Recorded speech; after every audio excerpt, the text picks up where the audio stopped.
You guys are real diehards. Thanks for showing up. I know a lot of people took early flights back to the East Coast to avoid being snowed in Southern California. I'm not sure what the problem was there, but anyway, welcome to our 4th annual Pitchfest contest.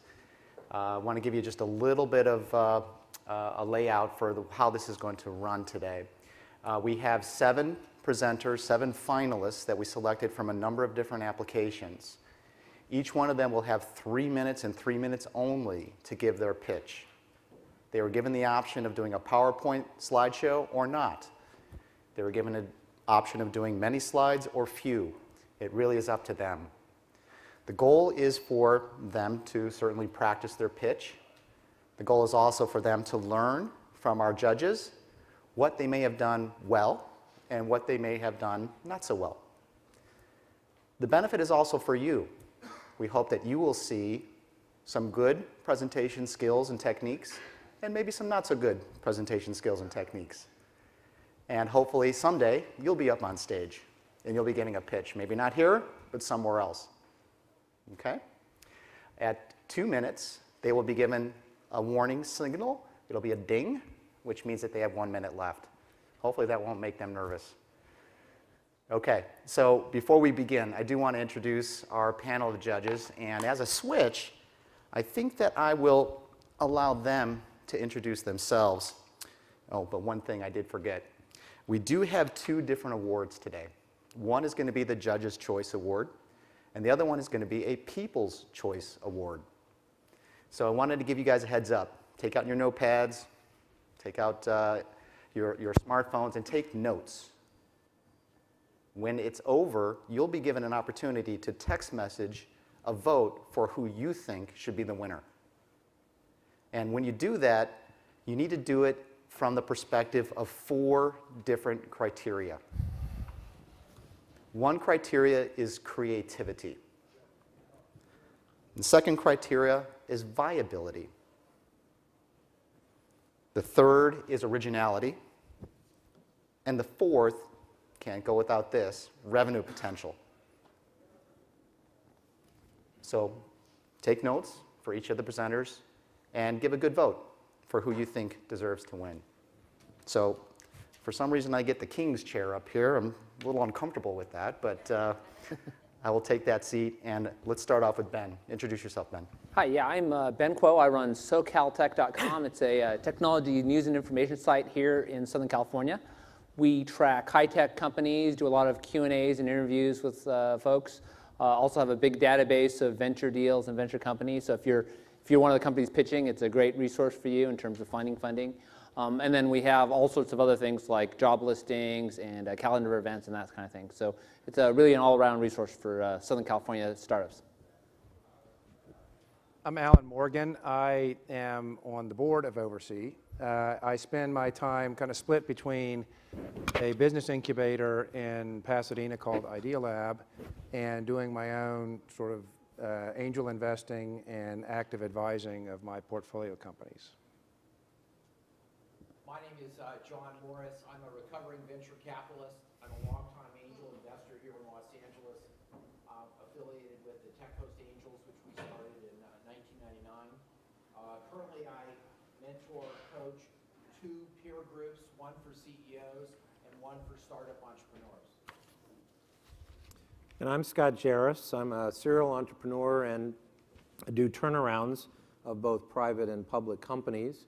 I am also on the board of directors of Oversee, as well as 3 other companies. I'm a member of the Tech Coast Angels, an angel organization here in Southern California, and I'm also involved with a social entrepreneurship organization called the LA Social Venture Partners.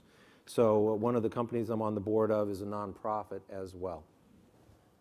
My name is Will Su. I'm a founder and partner at Mucker Lab, a venture accelerator based here in Santa Monica. Will told me earlier today that he's volunteering to be the Simon Cowell of our panel. Let's see if he lives up to that. Don't worry, guys. I'll keep him in check. Okay, are we ready? Number 1 in the list is Chris Hood from Robin Hood Films. And when he steps up on stage, we'll start the timer. Hello, check, check, check. I think that's for Tap it. audience questions. There you go. Thank you. Was for. All right. Hello, everyone. My name is Chris Hood with Robin Hood Films. I've been a domainer for about 10 years and been in the movie business for 20. There are going to be some major changes coming up in the next year regarding film funding, and it's going to be in large part because of the internet. I'm really excited to be a part of that. So I'm going to tell you how films have traditionally been financed versus what we're going to see coming up here in the near future. I'll be shooting my 5th film later this year, and my company's going to be putting up the first few $100,000 for that, and then we'll bring on a handful of partners for the rest of the project. Now, traditionally, how something like this works is you've got to go ahead and work within all the restrictions of the SEC requirements, and it's a very complicated process. Now, I've made and sold films before, so I know how it works. It's still complicated, but it is doable. The problem is for first-time filmmakers that have no track record, it's nearly impossible. The biggest drawback is you're only allowed a handful of investors, and that makes it complicated. But that's all going to change in the next 12 months with the introduction of equity crowdfunding.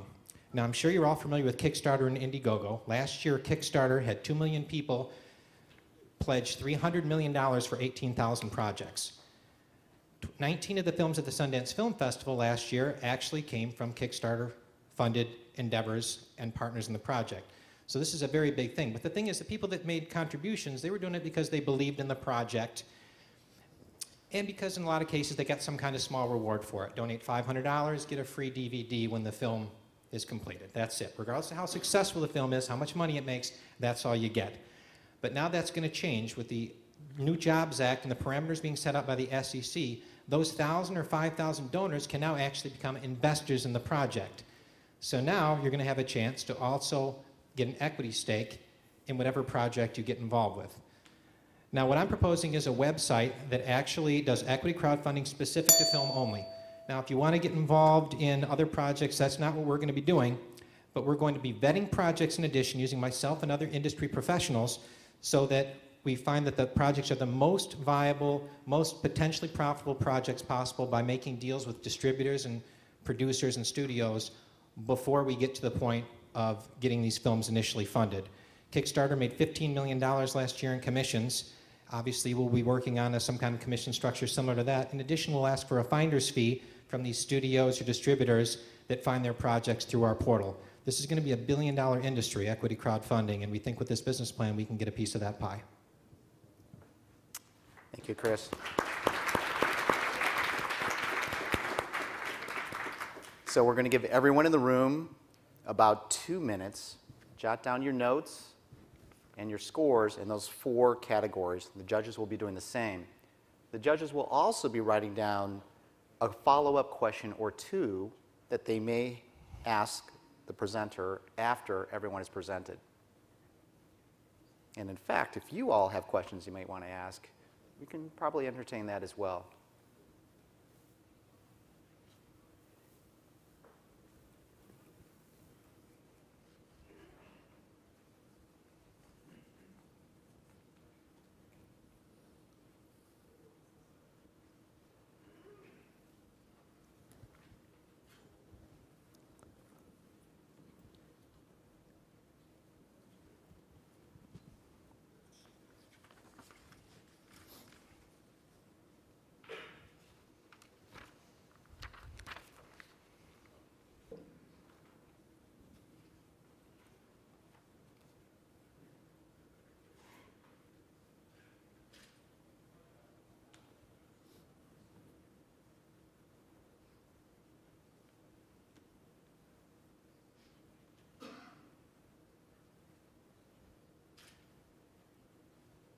Okay. Let's bring up finalist number 2. Finalist number 2 is Jeremy from Freedom Registry. Okay.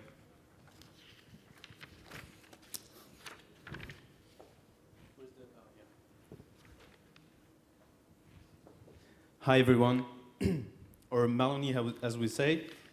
I'm Jeremy and we are Freedom Registry. Freedom Registry is the operator of the top-level domain of Tokelau, the .tk. Tokelau is a very, very small country. It's one of the smallest countries on the planet, actually. It's in the middle of the Pacific. It's about 1,300 people over 5 square miles. And back in 2006, we decided to do a joint venture with the government of Tokelau to run their .tk top-level domain. But we decided to do something very different in that we gave away our TK domains for free. And we monetize by upselling users, all kinds of services, hosting, website building, and we also monetize expired domain traffic. Now, after 6 years, we've had a great success. We have about 15 million active domains, which means .tk is now the second largest TLD in the world after .com. You can see this in the very signed domain name industry brief. And the money we give back to Tokelau represents about 20% of the annual GDP of the country. So it's been really great, but we're not going to stop there because all this traffic basically is a lot of data. So we're sitting on a huge amount of data. This comes from about 200 million visits per day on all the .tk domains. And we developed a spider technology in collaboration with the University College of London. This is Professor Yung Wang. He's our Spider-Man. And this allows us to pick up the keywords and the relevant context of every single domain. So we associate those keywords with the DNS data, and this gives us device profiles. Device profiles are very good very important because they allow us to improve the relevancy and the quality of the ad that we display. So we use them to add up to 100% of the value on our traffic. But now we want to use this for other people as well. We want to use this to offer this to third-party providers. Bear in mind, this is not just for TK domains, obviously. This is going to be for .com, .net. Anyone can benefit from this. And this is why we're here today, because we're raising $3 million at a $12 million pre-money valuation. This will allow us to boost this technology, launch the third-party API in 2013, and have about 500 million device profiles in 2014. So we really hope you're up for it. It's going to be a great technology that can generally benefit absolutely everyone and improve ad relevancy and therefore revenue. Thank you very much. Thank you, Jeremy.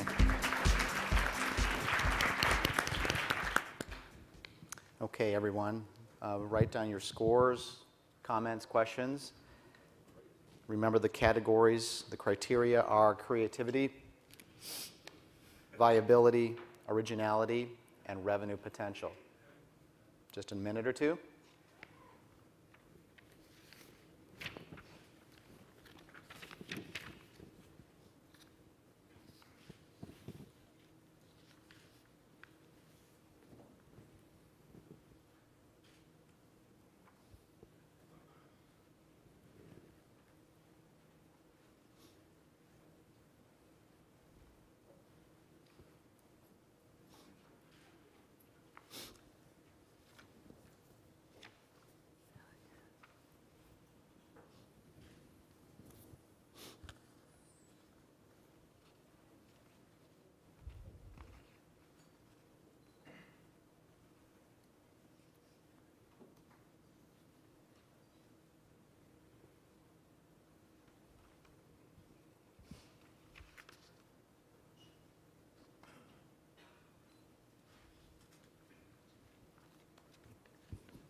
Okay.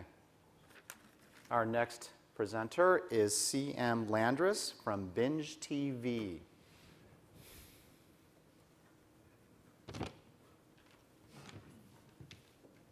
Hello, my name is CM. I'm the girl, and my website is tentatively titled Binge TV, and basically what it is an online distribution platform for web series and short films. So unlike YouTube, it's not a repository. Not anyone can put anything on there. This would retain the rights to distribute web series and short films. And unlike Netflix or Hulu, it does not have any feature films and no TV content. So it's only content produced for the internet in the form of web series and short films. It's called Binge TV because it's geared toward people who are generally educated and in their 20s or 30s and can't afford cable television or choose not to have cable television and like to sit there and binge on entertainment basically and watch episode after episode after episode of many things. And it came from the idea of there's so much content out there and there's so much searching that somebody has to do if they want to watch any of the content out there. So it kind of removes this search element, which I found people don't like sometimes, and kind of streamlines what people are already doing in terms of making content. And this content is generally a higher quality than a lot of what's on the internet, like you would find on YouTube or whatnot, and has a better production value.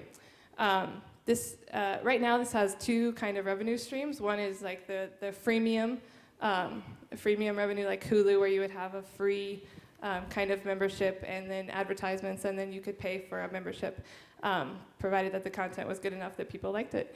And then the other one is that you could actually subscribe to a particular filmmaker or a particular series and pay a smaller fee if you really liked that person, and so you didn't want all the content, you could only have those two. And then that's basically my whole pitch right now. Okay, great. Brevity is an art. Thank you. Thank you.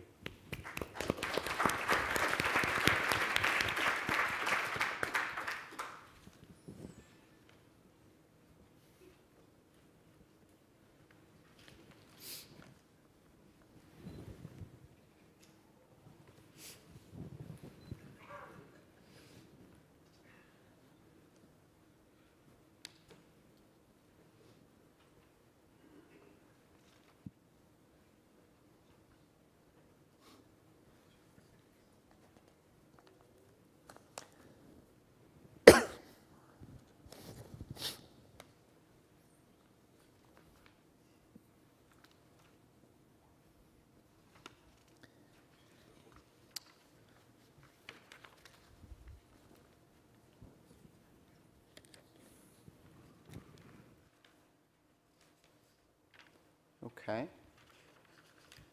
I think we're ready for our next finalist. It will be Adam from Bachelor House. I know that piqued a few of your interest out there. Let's see what this one is. Adam, it's all yours.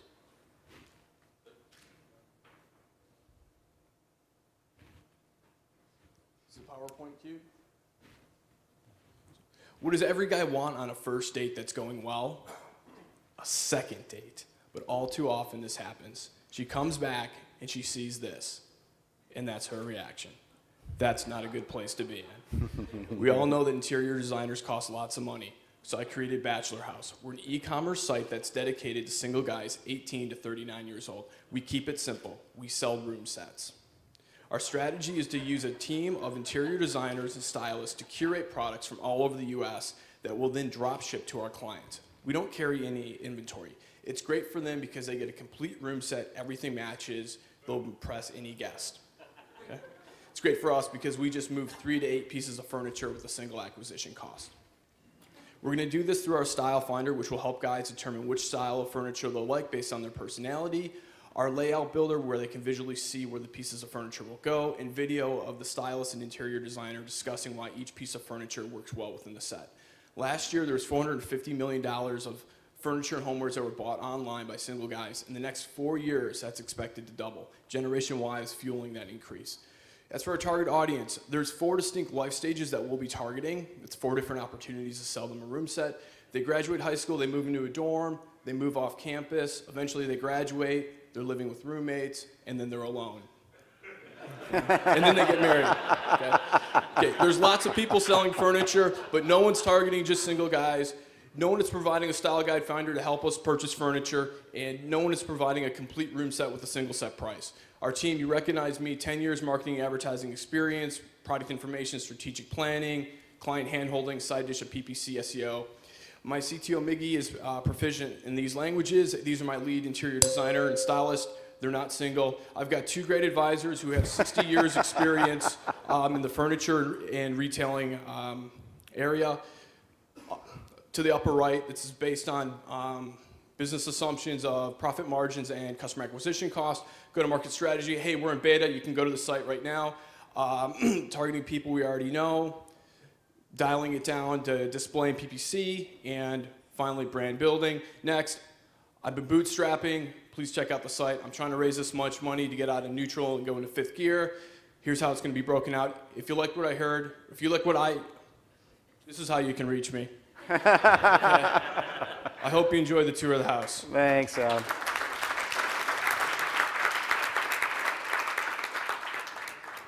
give everybody a couple minutes.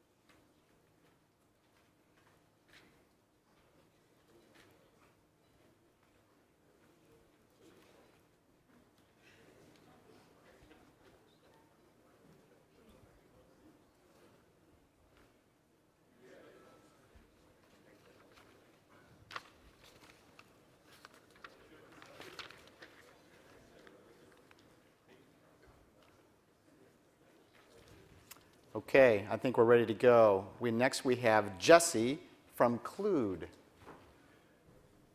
All right, I'm going to blow through this quick. All right. Hi, everyone, and thank you very much for listening and being here. I'm Jesse Adams, the founder of Clued, and I'm excited for you to be the first public audience to hear about it. Let's think about what tens of millions of people do every morning. They get up, they get dressed, and they head off for work or school. So you're on your way, but you figure you're going to stop at a coffee shop. You're thoughtful. You want to let some colleagues know and see if they want anything while you're there.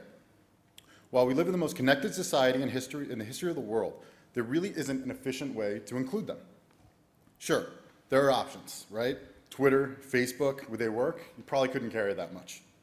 Group messaging seems like it would be a winner, but then you have to sift through everyone's banter and back and forth, and there's invariably that person who sends it to you after you're already through the door. It's very confusing, and there has to be a better way. And there is. Clued. Clued is a free mobile app that is the best way to include the people you know in your daily routine.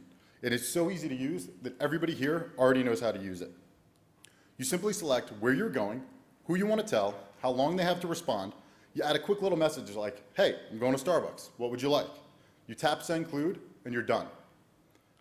The people you choose all get the information they need, where you are going, what you are including them for, and how long they have. Then they simply type in what they want, they tap Clued me, and they're done. Oh, and for those of you that are out there thinking, well, that's great, but I don't get coffee, people bring me coffee. Well, it's probably because you're important, and don't worry. Well, if you have the Clued app installed, it saves your responses by location. So that means the next time you get a Clued, you won't have to type, which saves you time, and important people know time is money. Now, here's the other amazing part for the sender. All your responses come back in one dashboard. No more sorting through emails, no more multiple texts, and no more scribbled writings on Post-it notes. Just the responses you are looking for and the time frame you set all in one place. You can even confirm you got it. Clued makes being thoughtful easy. Ultimately, Clued saves people time. With so much going on in our lives, saving just a few minutes a day can really add up. Clued also enables real-time relevant messaging, which is not just for people, but for businesses, which also leads us to a revenue model. Clued is user-focused, but we also understand to stick around, you need a plan. Our revenue model initially focuses on partnerships and advertising. We feel that increasing basket size will really set Clued apart. What was once a single purchase becomes multiple purchases. As for the advertising, Clued's data will allow for targeting that will go beyond just check-ins and similar interests. We'll be relevant to our users and not just bombard them with irrelevant ads and interstitials. I believe the Clued app is just the beginning, just the cornerstone of a platform for bringing people together in real time for real purpose. Thank you very much, and please go to cluedme.com to sign up for our launch email. Thanks. Thank you, Jesse. Okay, 1 or 2 minutes.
I can hear you, Howard.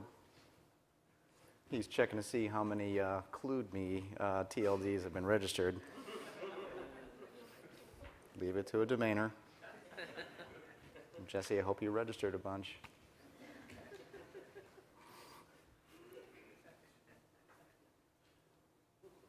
Okay, I think we'll move on to our next presenter. This is Nate Gray from Cassowary.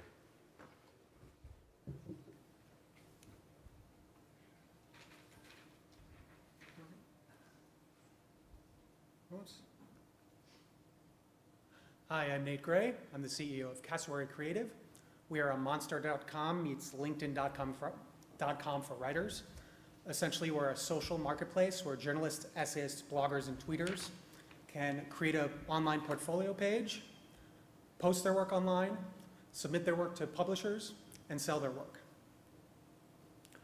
Here's an example of our homepage. The concept is simple. Writers, they sign up, they create a portfolio page, and they start applying to jobs. Employers, they sign up, they immediately post jobs and start searching for writers. So who uses Cassowary? Well, we're for a chef in Australia who does food blogging in his spare time and wants to submit to New York Culinary Magazine or to food.com. Or we're for someone in the Patagonia PR department who, in search for a company tweeter, turns to a UCLA student who created a portfolio page on Cassowary. We're also for a stay-at-home mom in Connecticut who writes steampunk vampire erotica and wants to submit to Romance Weekly. So I've worked as a writer, a ghostwriter, an editor, and a publisher. And I failed at nearly all of them. But what I've learned is that there are a lot of misconnections out there between content providers and content buyers. And there's so much great content. So we did some research and we found that in 2011, more than 151 million blogs were created. Yet only a fraction of those bloggers produce all of their own content. So there's a great brokerage opportunity here for Cassowary. And that's essentially what we are. We're a content broker. There are a lot of other people occupying the freelancer space. But here's an example of our portfolio page. I'm sorry, it's a little bit small. Here we have the author name and his bio. It says, hi, I'm Matthew Quick, the author of Silver Linings Playbook. And then we have all the posts. So here he has a tweet for Amazon. He has work he did for Victoria's Secret on social media. And below he has a blog for outside.com on living with urban coyotes. We're looking for 200,000. We're almost at beta. And we're sort of like a YouTube for writers. If YouTube is based on the premise that everyone's a performer, we're based on the premise that everyone is a writer. Thanks for listening, and I hope to chat with you afterwards. Thank you very much, Nate.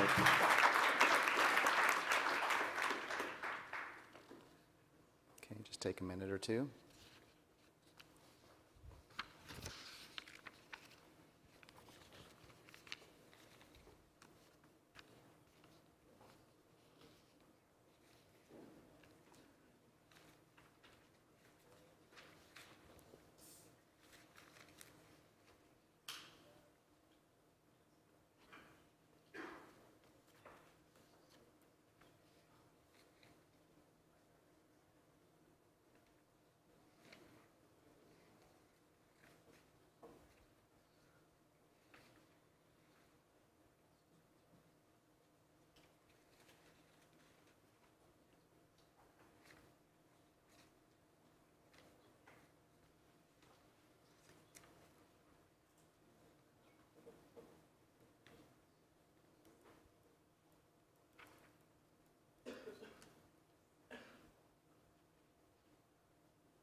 Okay. Our next presenter is Darren Marble from Film Break. Hello.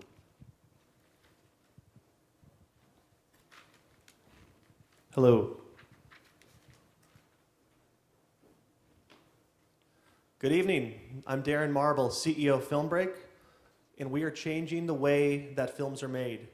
FilmBreak is the world's first fully integrated virtual film studio. Our CTO is a graduate of UCLA's electrical engineering program, and he can build anything. Taylor McPartland is a screenwriter and producer, spent 8 years in the industry. He knows everyone. I've spent the past 10 years selling enterprise software and services to Fortune 500 companies. I'm an expert in getting things done. We've raised $200,000 to date. We relaunched our platform in November. 2 problems we aim to solve. 1, the internet market for filmmakers is highly fragmented, but more interesting, distribution deals today still originate offline around the world at film markets and film festivals. The result is the industry is massively inefficient, and we have an incredible opportunity to change the game. We are a one-stop shop for filmmakers and fans. Our platform allows filmmakers to build their audience, raise money, and distribute films all in one place. Our end game is an all rights ownership strategy that maximizes revenue for the company. The way it works, filmmakers build their fan base through social media. Fans sign in through the Facebook Open Graph, which allows us to collect valuable demographic data and taste profiles for the audience. If you want to raise money, you can access our marketplace. It works just like AngelList. And where we make money today is full service cable VOD and digital distribution. Today we can gross up to $200,000 per film. In the near future, that will be more than $1 million. Now the beauty of this model is that we're exploiting audience insights to optimize our marketing when we distribute films, resulting in increased sales for everyone. Here's a screenshot from one of Adrian Grenier's projects on FilmBreak. You'll see it's the trailer, the teaser, that's the short form content that gets shared out to social networks as a mechanism for filmmakers to build their audience. Believe it or not, the entertainment industry, independent film market will be $23 billion in the next 3 years. We believe we can grow this to be a $500 million business in the next 5 to 10 years. Why now? For the first time ever, quality films are starting to be financed online. What's next? Distribution deals to be originated and executed online by FilmBreak. We relaunched in November, made the cover of the LA Business Journal in December, signed our first distribution deal the same month. We have a pipeline of 50 deals growing daily, 450 film projects growing at 20% every week, and we're now talking with some of the top filmmakers in the world, from Darren Aronofsky to the executive producer of Arbitrage. We're raising $1.5 million to build our tech and sales teams and to take FilmBreak mobile in 2013. We are the future of film. Thank you. Thank you very much. Okay, take 1 or 2 minutes.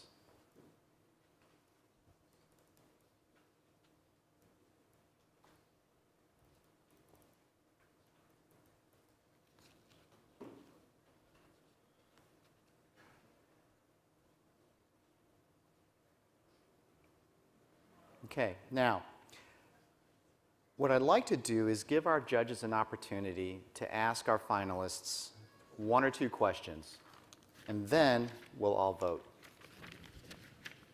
Judges, do you have any questions for any of our finalists? Simon, Will, do you have a question? Who do I ask? Just anyone? Just anyone. Pick one. A question for everyone. Oh, everyone. Okay.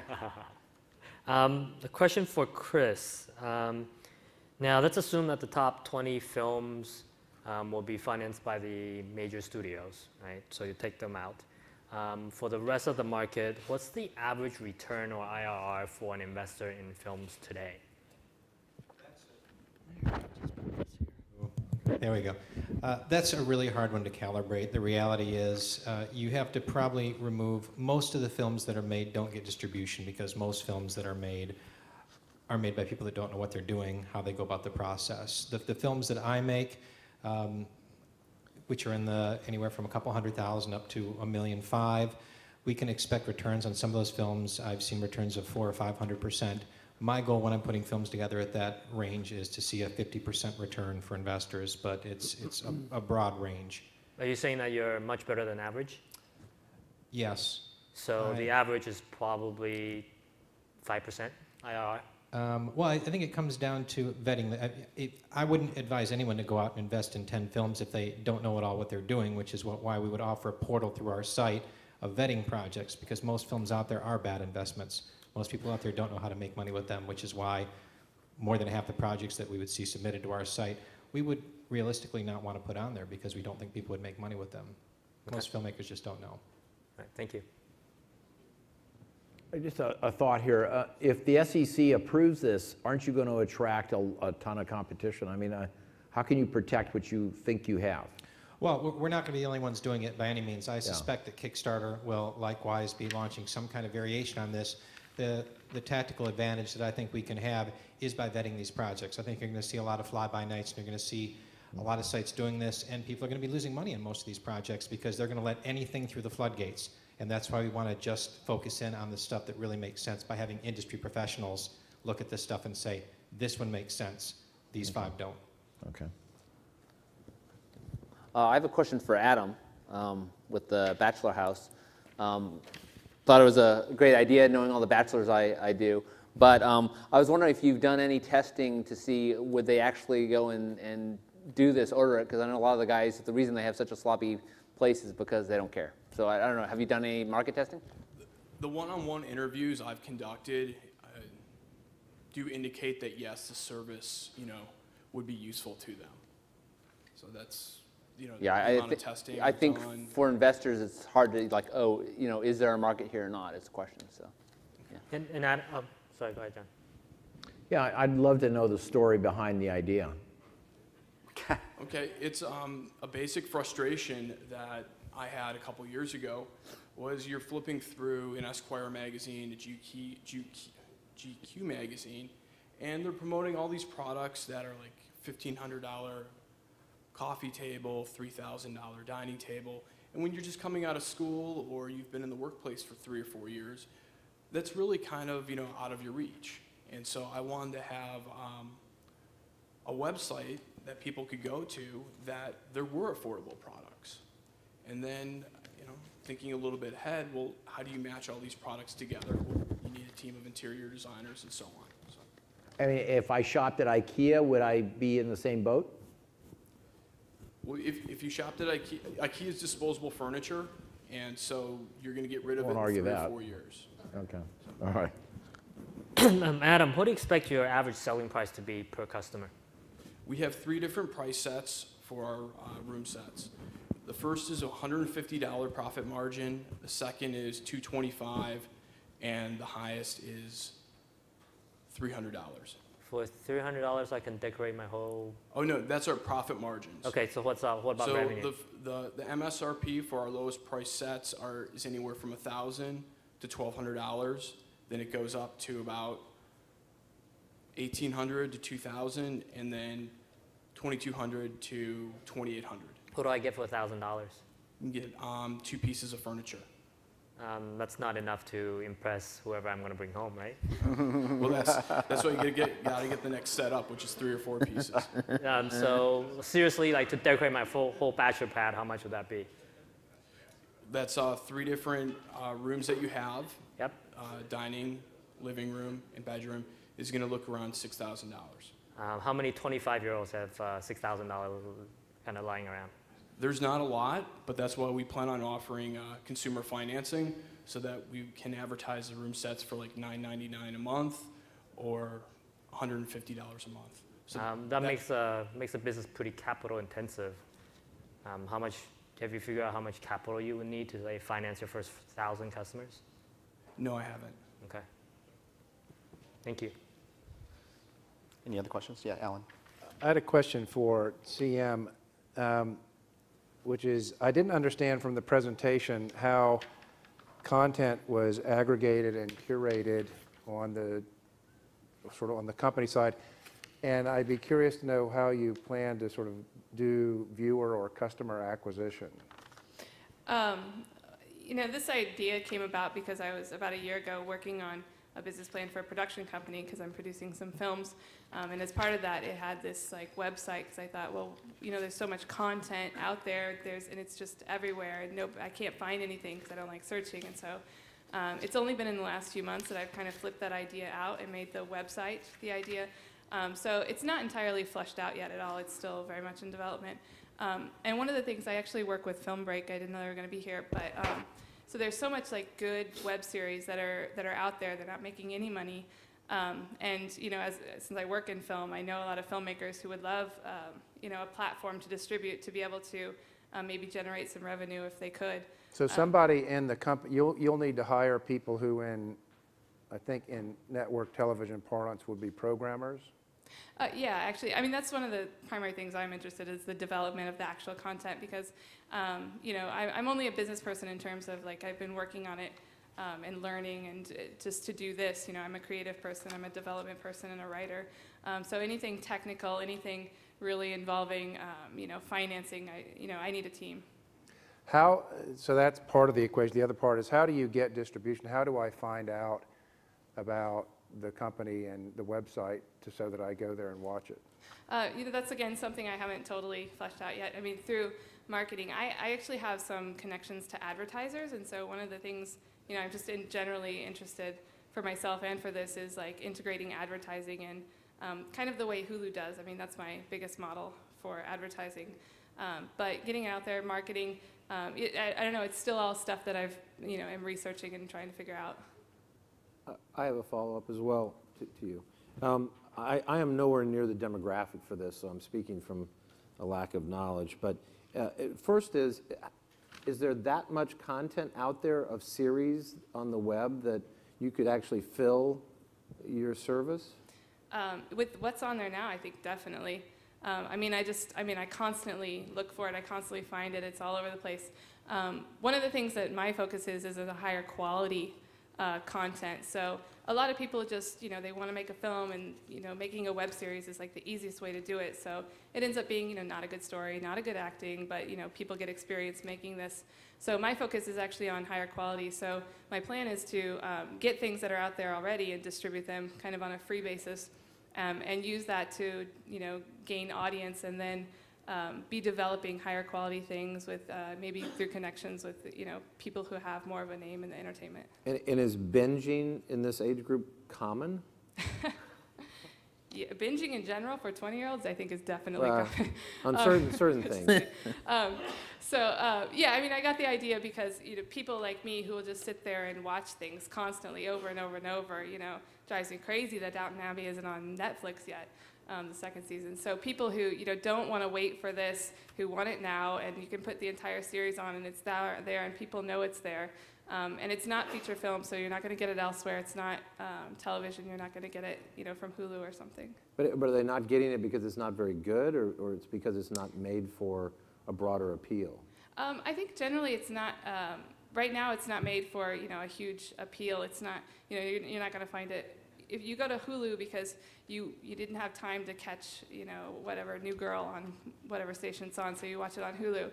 And then you have to wait for the next one. So this one, you put it all on there, and it's produced specifically to be distributed on this, you know, website. Okay, thank you. Mm-hmm.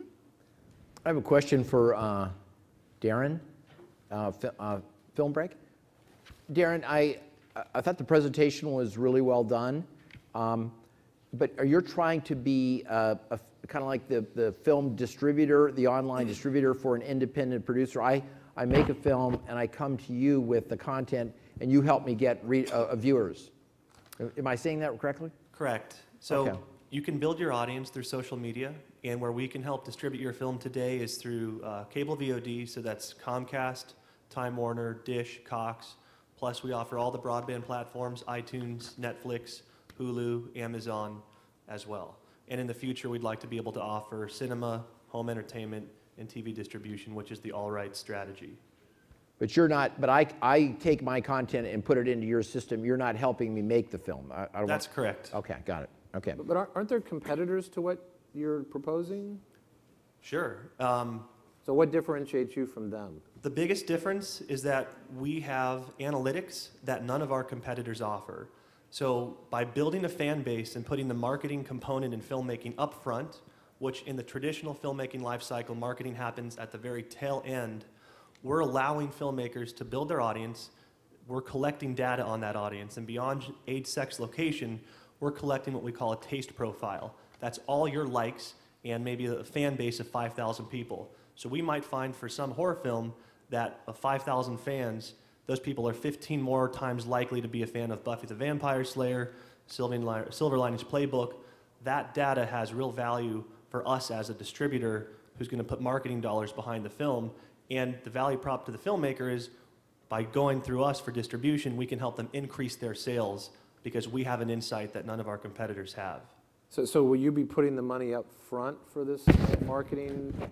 Sure. Today we invest $2,000 to $10,000 per film, and those it's called a distribution fee, and it's recoupable from filmmakers' revenue, so we get it back.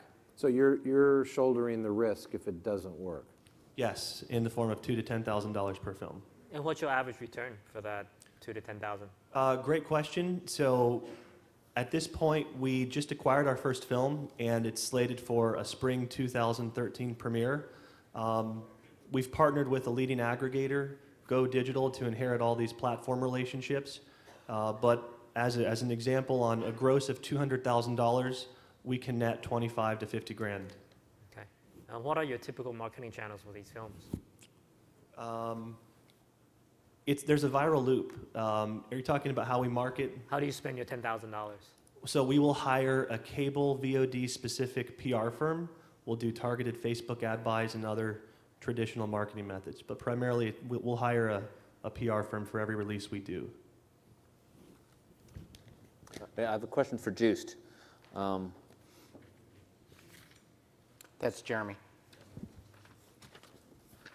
Okay, so interesting idea. I'm just wondering how much residual traffic you get on a TLD like .tk. I mean, how much do people actually go back after something expires?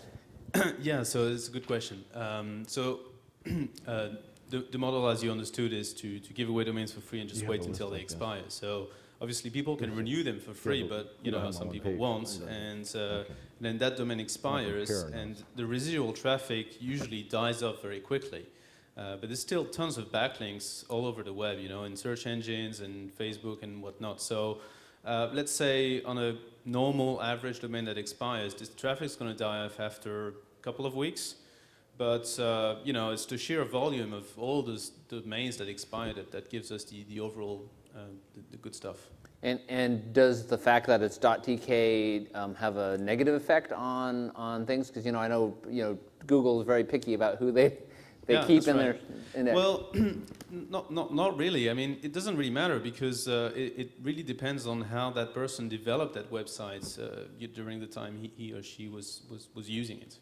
So some .tk domains are very popular and some of them are just not very good, and that's how it is. But we're very, very strong in emerging economies. So obviously in the US it's all about .com, and there's not very good reasons to go elsewhere. But in Asia we're extremely strong, and then there are some countries that have a particular attachment to .tk. For example, in Turkey, their national TLD is .tr.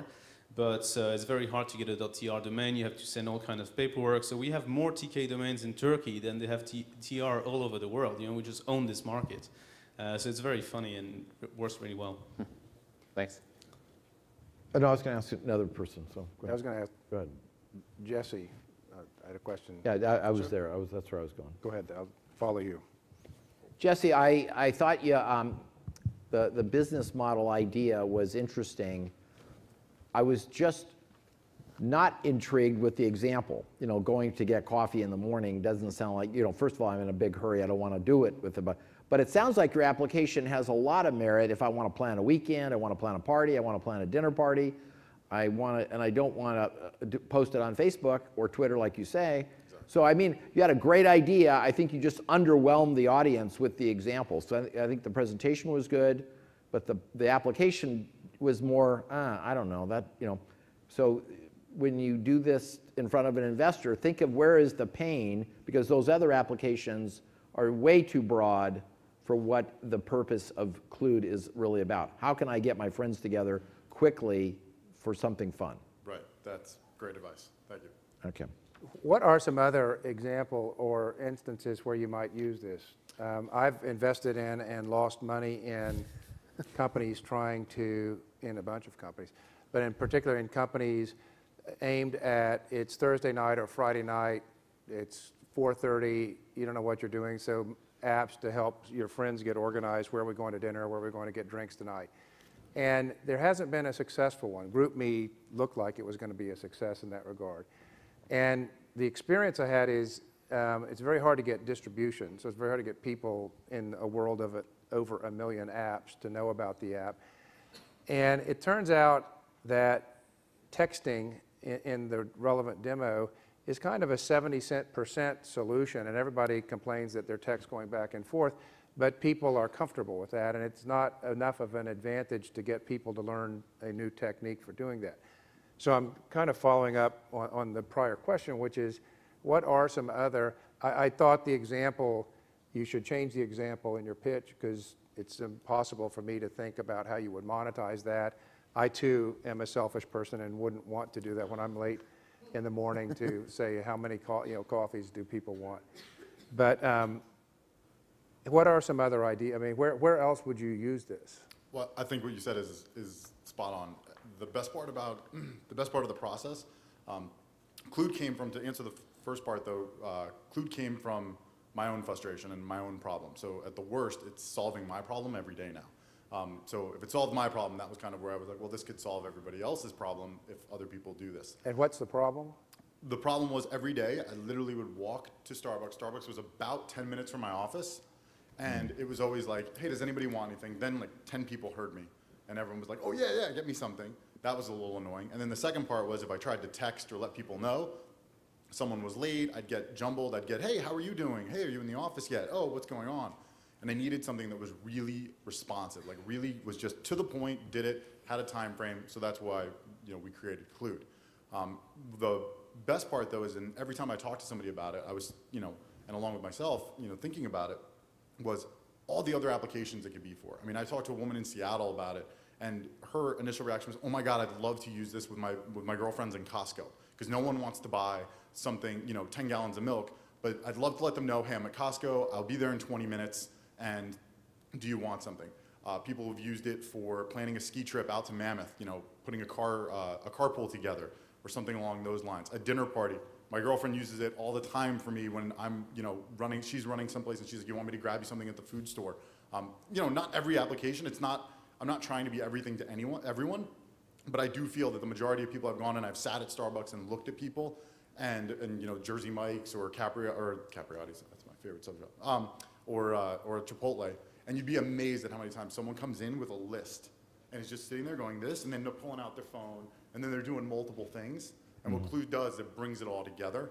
And I do believe the monetization and the power of solving someone's problem, you really are going to be able to give them data. I mean, everyone knows, I go to Starbucks. I actually don't drink coffee, though.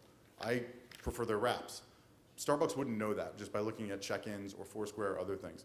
But Clued, you would know that. So the relevant targeting, when they come out with new things, the ability to drive someone in the moment, hey, I'm about to go to Starbucks, I'm about to go to Subway, but the sub shop across the street's offering me a better deal. I'll go there, because if I buy 3 subs, I get the 4th one for free. A way to thank the person who's doing that. All of those things I think are really powerful for partnerships. My background is actually in online and mobile advertising, so I see the power of the targeting. I understand the way the market's moving, and I really think Clued's going to provide an amazing solution going forward, along with all the other ideas that we have. This one. One other free thought, maybe worth what you paid for it, is there were a number of companies back in the bubble around the turn of the century. I invested in one and lost all my money, that were aggregated demand for products. So the theory is if iPhones are bad because they don't give discounts on iPhones, but if you go into a store to buy a phone, you pay list price or they won't sell it to you. But if you do it right and you go into a store, the theory was if you have 100 orders, you can get a better price. And there's some kind of analogous aspects of this business to sort of group buying. If you aggregate enough demand, you have market power to maybe get a better price on stuff. You wouldn't do it at Starbucks, but you might do it even on a car, for example. I mean, that's a great example, and that's exactly where we've been thinking in terms of especially smaller merchants. I've definitely gone to some of the smaller coffee shops, seen if they've been interested in something like this, and frankly, they are pretty much open to anything that could potentially drive basket size. If I could go, and that's one of the things we're going to be working on, is really once it's launched, looking at engagement. I mean, you'll notice we didn't ask for money because I really want to prove the theory. I want to show the engagement. If we can get 100, 500, 5,000 people, look at the metrics and make sure people are coming back. If people start engaging, I really think, and I think they will, you'll really see that there's a powerful, loyalty brand and a powerful ability to have what a customer was buying one, now they're buying three, and what merchant wouldn't want that? Scott, you had a question? Not for you, I've got for someone else. Thank you. Okay, thanks. My question's for Nate. It's really a question then a comment. The way you say you're making money is through a subscription service. Who's paying the subscription? The writers. The writer is? Yes. And so the publisher who's taking the content gets to use the service for free? Well, they pay that we take a cut of the transaction. They take the transaction? Yeah. But the blogger or the writer is actually paying for the subscription? Yes. So given the thinness of the revenue that a blogger or writer would get, it seems to me, this is the commentary part, it seems to me that the better way to do this is to remove the barrier to your market presence by giving the blogger free access to it, and maybe turning it around and charging the publisher for it, because they're the one that needs the content. They're searching for, I'm assuming they're searching for content. And so you have a universe of bloggers who can be out there, and the publisher needs to find it, so they're willing to pay for it. Alternatively, have them both be free and simply increase the transaction fee and make your money through that as well. The commentary is really, you want to knock down every barrier to entry that you possibly can for both sides of the equation, so that people have no risk to joining your service, and the only time that they're going to pay is when they're successful, right? Yeah. So just that's well taken. Thanks. Yeah, actually, I just want to echo that real quick, because we're a publisher, and I think your problem is a marketplace problem, which is you have to have both the publishers and the writers in enough volume that they actually care about your site. So just to comment, that's definitely exactly what Scott's talking about. How many writers would you need to create to achieve critical mass? Well, we would need about 625,000 writers to How about achieve publishers? critical. How many publishers would you need? It depends how big the publisher is, first off, but roughly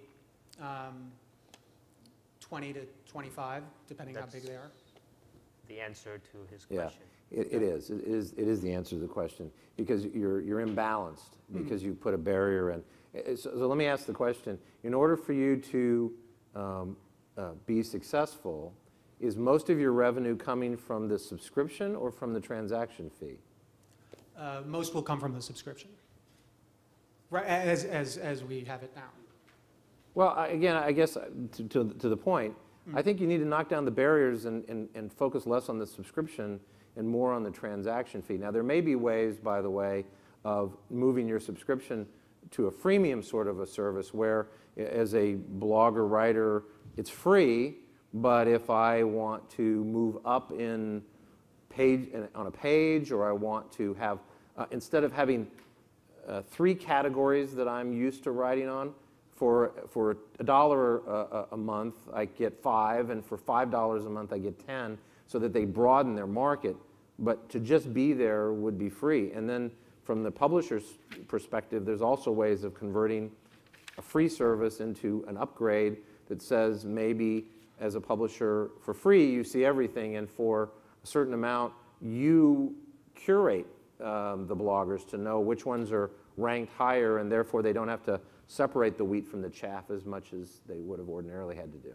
Sure, thank you. You're welcome. Okay, we do have to move on to the voting. Judges, if you want to adjust your votes based on some of the comments and answers that you've gotten, feel free to do so. Jason, would you put the poll anywhere up on the screen, please? There you go, guys.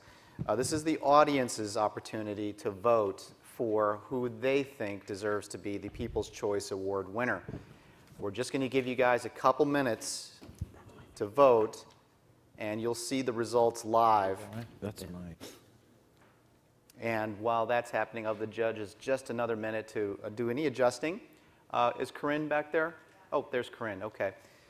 When you're done, we can hand our votes to Corinne, and she'll tabulate them in the back. And then I'll just ask 1 or 2 questions.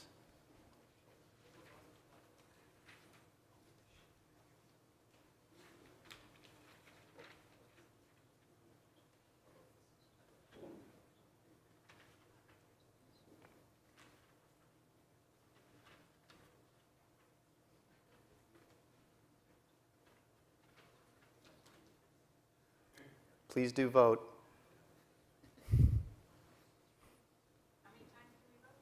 Ah, you must be a domainer too. This will also determine who has the most friends. Crowdsourcing? Oh. Are you guys ready? Yeah. Okay, Corinne, yeah, come on up. I'll get it. Thanks. Thank you. Can I just give you that, or do you want? Perfect. Yeah, that's perfect. Thank you. Okay. Sure. Mm-hmm. Okay.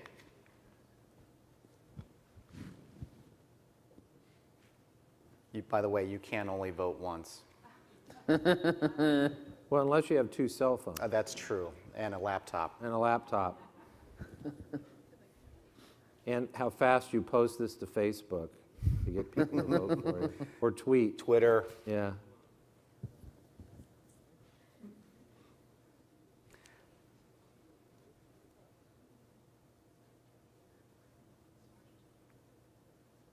Okay, guys, I'm going to count down.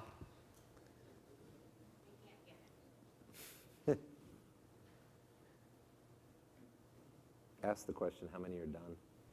How many? Ask the question, how many need to be finishing up?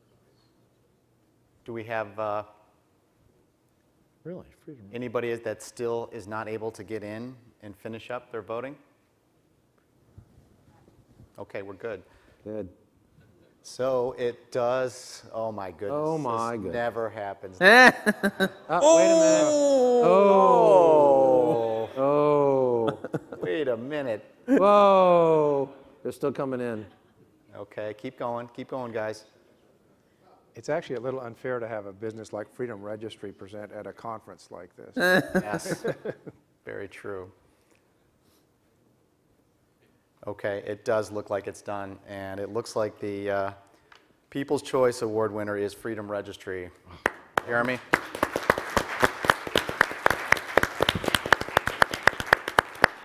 Come on up on stage. Which was your favorite? Congratulations. Thanks a lot. Great. Awesome. Here you go. Thank Take you. a picture. You'll be famous. Yeah. Is that all right? That's good. Cool. Oh, are we in the way? Yeah. Sorry. Okay. All right, awesome. Thank you. Congratulations, guys. Thank you. So while Corinne is tabulating the judges' winner, just a couple quick, very open-ended questions for the judges. I'll start off by asking about talent, staff, assets. A couple of the presenters did go into some depth in terms of the talent that they have on their team. How important is it in this type of a format to convey what kind of assets, what kind of talent they have dedicated to their project? John.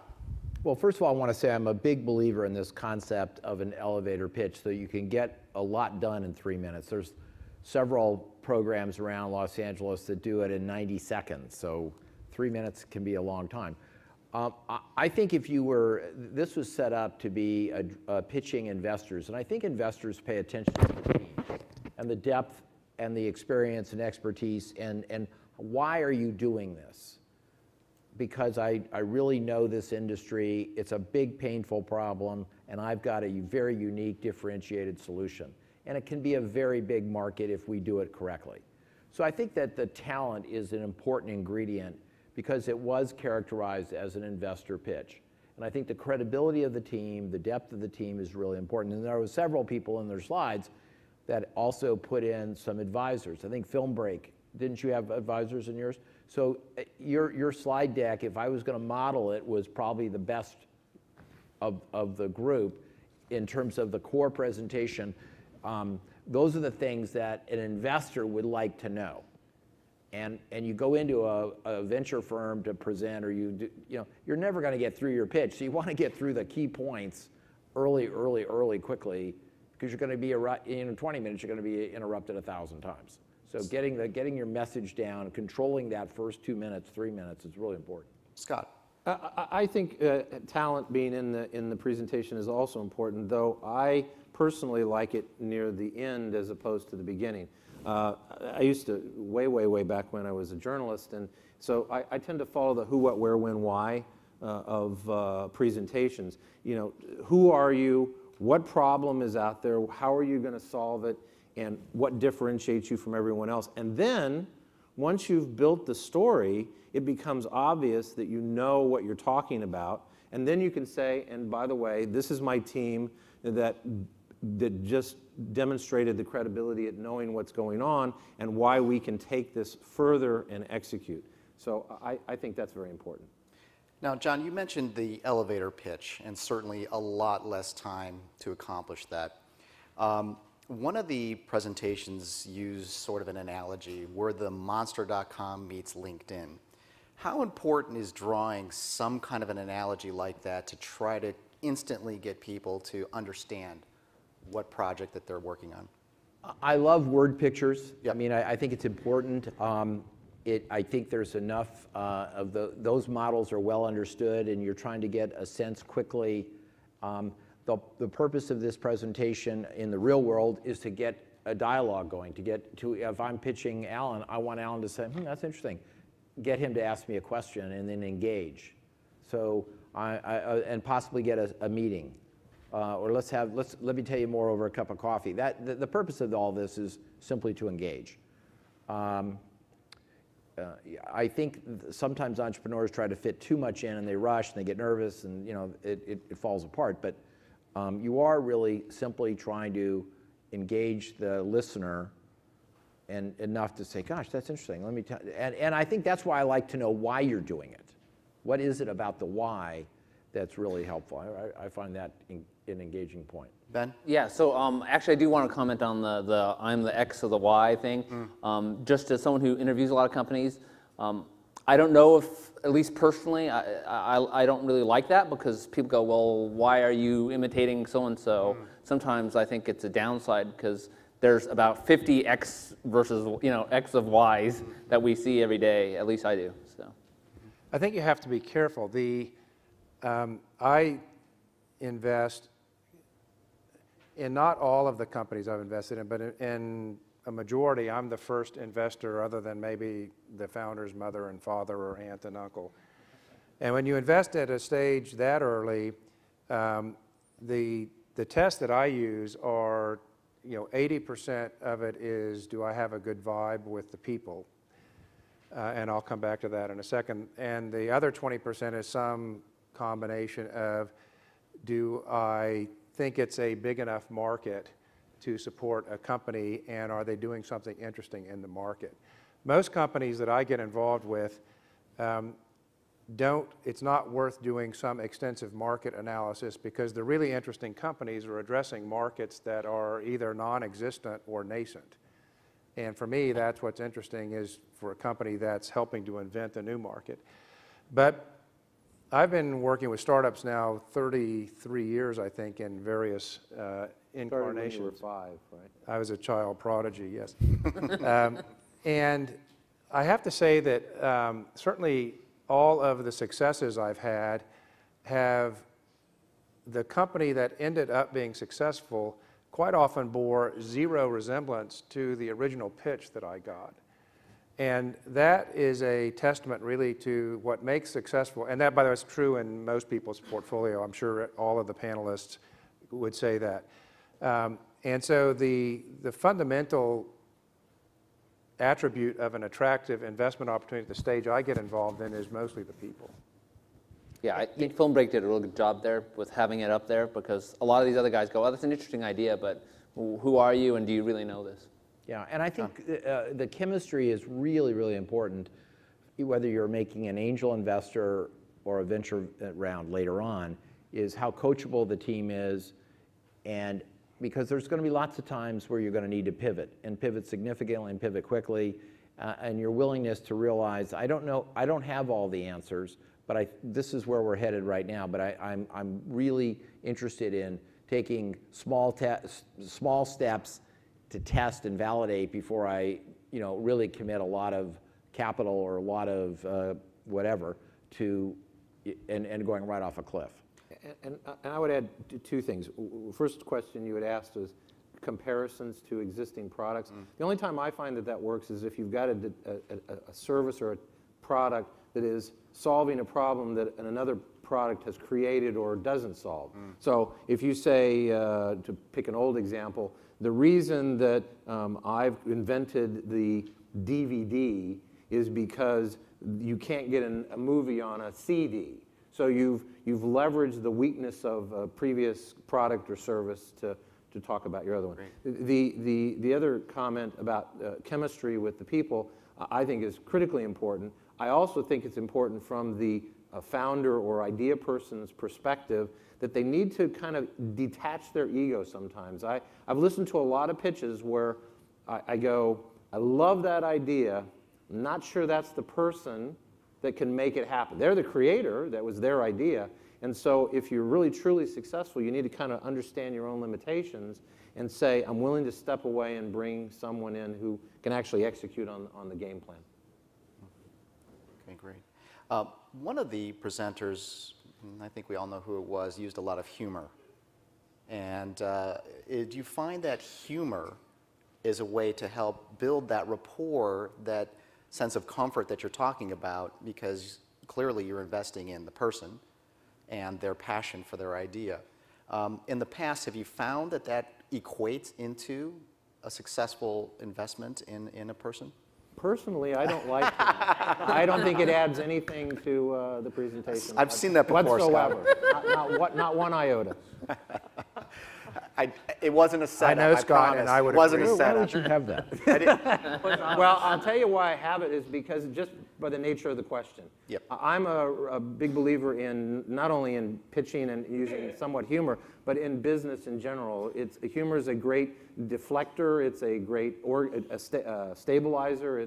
It levels the playing field. I use it, as you can tell. I carry one. Actually, I have a clown nose in virtually every piece of attire that I wear, because you just never know when the situation is going to call for something to change direction. Excellent. Excellent. Thank you. He wore that at the Christmas party, too, and it was very entertaining. So let's talk about how many people are scared of clowns. I discovered that as well. Let's talk about some of the graphics that were used. You could tell some of the people put a lot of time, a lot of effort into graphics. In a presentation like this, is it worthwhile, or is it better to be much more concise and just use simple bullets? Or does it matter? What are your thoughts? Should they invest that time? Well, I tend to follow the GE method that they teach all of their executives about presentations, and that is very few words, never read the slide, images rather than text. And so you want to paint a picture with that. So I think having a visual presentation is much better than a textual presentation. And then my last comment is, if you're going to do that, it needs to be professional. You know, it's like having if you have a slide presentation where there are errors, or it's sloppy, or it looks sophomoric, it's like having a typo in your resume. It just doesn't speak well about your attention to detail. When I started doing presentations, it was 35mm film, and long time ago. So when PowerPoint black and white, right? PowerPoint came, when PowerPoint came along, it really became a tool that kind of ruined good presentations, because you can make long, very tedious presentations, and oftentimes you put too much in because you can. And so clip art is sometimes, I think, a waste of time. I think Guy Kawasaki has a 10-20-30 rule, and it's 10 slides, 20 minutes, 30-point font. And he also says the font size should be half the size of the average age in the room. So think about that. And in Angels, that's like in 25-30. So I think fewer slides is better. Never reading the slides is good. And I think we've institutionalized PowerPoint as a method of communication. And I think sometimes it really ruins the ability of the presenter to really make a good case, because they get bogged down in somewhat tedious graphics or transitions or things you can't read. Yep. There's actually a good book called Presentation Zen that is really good at helping you with presentations. Yeah, one comment I'd make is I think there's a couple slides in the pitches which had screenshots or diagrams which were very, very busy. And I know the investors hate to see, what I think call them an eye chart, right? So it's very hard when you're saying, oh, there's a feature here, and you're going, that's in what, 2-point font? Another important tool, and it might help you if you're in a bigger meeting setting, not a 3-minute setup, is at the end of the meeting, you've got an index of slides that will answer the likely questions. What's the competitive landscape? Who are your prior investors? What are the key assumptions driving revenue? Who's your first 10 customers? What's the size of this market? How did you get to that? Those are kind of questions that are going to come up in a dialogue with any serious investor, angel or VC. So you should have slides that respond to those. You don't need to pack it all into the first 10 minutes. The idea is to engage, generate some curiosity, and hopefully you get a second meeting. Let's back it up to more of the idea formation phase. I'm guessing that there's a few people in the audience, by virtue of your willingness to stay late, and I appreciate that, who have some ideas that they're starting to bring forward in their own mind. What do you think is the most important thing for them to do to make a go or no-go decision to start pursuing this idea and putting a little bit more structure together around the idea? I think the first thing is you've got to be passionate about the idea. Because if you're not, any of the people who presented today can tell you that at least once a week they want to quit. Actually, at least once a week they want to quit really badly. I have a good friend who is a very successful entrepreneur, and he has a saying which is, I hate to say this close to supper, but he said there are many days when he thinks the principal attribute of successful entrepreneurs is that they have good voluntary control over their lower gastrointestinal tract. And that's true. There are lots of days when you just want to quit. The first thing that we ask our entrepreneurs to do is to determine the product market fit of their idea, right? And that is talk to the customer first and then build, and then talk to the customers again and then build, and talk to the customer again and build, right? This is not a take your idea and create the ultimate product and then go out and try to sell it to someone. Because most likely, as you talk to customers, you start pivoting, right? Whether that is you want to change the value proposition of the product and therefore the feature set, or you really are talking to the wrong segment of customers that you're talking to. Yeah. So is it trying to confirm that there is a pain? Yes. That the idea will fit, as opposed to I've got an idea and I just think it's great and I'm not just the pain, but the willingness to pay. Yeah. Yeah, well, and I think there's a concept that Jim Collins wrote in Good to Great. It's called the hedgehog, and I wrote about it in my blog. It's, are you passionate about it? Can this business idea be really good in solving that, whatever that is? And is there a revenue or a product, a money-making feature to this thing? Will they pay? So if those circles intersect, you got a good idea. And it's a great filter for companies that are in business to say, should we do something new? That's a good filter. But it's certainly a good filter for entrepreneurs. Yeah. One thing on that note, too, is someone saying they would like to buy it and someone buying it is a very big difference, I think, from all the companies I've talked to. Yeah, very so good point. There's a lot of people who will say, that's a great idea. I'd love to buy that. And you go, well, would you pay me money? They go, no. So yeah, you're saying a term that we like to use, and it's a little sometimes overused, is a painkiller versus a vitamin. You know, you will pay for a painkiller that really solves a big problem. You will not always pay for a vitamin. A vitamin you don't have to take every day. If you miss them, it's a no big deal. I'll take them tomorrow. You're more lackadaisical about it. It's okay. It's that's really cute. That's a good idea. No, I'm not going to pay for it. And there's so much available free on the internet that our whole thinking about what's free, what we pay for, is kind of jaundiced by how much is free. This painkiller, you also hear it aspirin versus vitamin, but and I've used this to the point of cliche myself in my career. Until about 6 months ago, when I said this, somebody said, but did you know that in North America, the market for vitamins is bigger than the market for painkillers? over-the-counter painkillers. Yeah.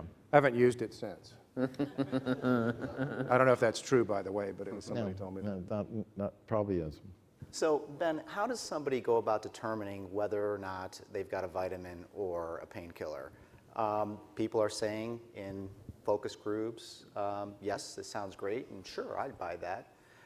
Does the entrepreneur need to take it to a prototype stage in order to really see if somebody's going to open up that wallet and make the purchase? I think they need to do what Will said, which is you need to sort of test, repeat, test, repeat, Right. test, repeat. The definition of a prototype is not a single product. A prototype is a continuous product that eventually becomes something that you make billions of dollars on. The nice thing nowadays is, I think, for most web businesses at least, is you can build something small and test it. You know, like Will mentioned, you build it, you test it, see if people do, as opposed to the old days where you had to do a lot of testing and surveying and whatever before you actually had a product. Good. Iterate. It also differs to what you can't do that with semiconductors, and you can't usually do it with enterprise software, at least heavy-duty enterprise software. But certainly with a lot of what is going on in the web and mobile today, you certainly can do that. Yeah. And the concepts that were presented today would apply. Yeah, actually, there's a bunch of these which you're asking for money, but I was going, well, why don't you just go build that, and it's not going to cost you $200,000. It's going to cost you $10,000 and see how it flies. And by the way, John and I are members of the Tech Coast Angel organization in Los Angeles, and part of what I get out of the screening meetings is, specifically in the web, internet space, technology space, I really find it much more credible when they've built the product, have it in the market. It may not be perfect, it may not have all the features, but I want to talk, before I invest any money, I want to talk to a dozen of the people that are using it and see what they say. And you may find, by the way, that it's an aspirin vitamin sort of thing, in that right now it's out in beta, we're letting the users use it. Are you charging them? No. So I talk to them, I go, you're using it for free, what do you think? Best thing since sliced bread. Well, do you think you'd pay the $19.95 a month that they were going to be asking for? No. Yeah. Well, that means that you've got a good idea, but you have to figure out a different way to monetize that so that people will use it. So I actually am a big proponent of building a prototype, an evolutionary prototype, so someone who's going to give you money will kick the tires. If you're just bootstrapping it yourself and or your mom and your aunt and your grandmother are giving you money, maybe you don't need to do that. But the minute you go to someone who doesn't know you from Adam, I think you got to have a prototype. Let's open it up for, okay, I think we do need to call it quits. I was going to give you guys a chance, but you know what? After we break, you can come up and ask the judges a personal question. So let's announce the winner. The Judge's Choice Award goes to Film Break. Darren, congratulations. Oh, yeah. All right. All right. That was my choice. I feel good. Congratulations. Thank you very much. Oh, Yes, we got another one.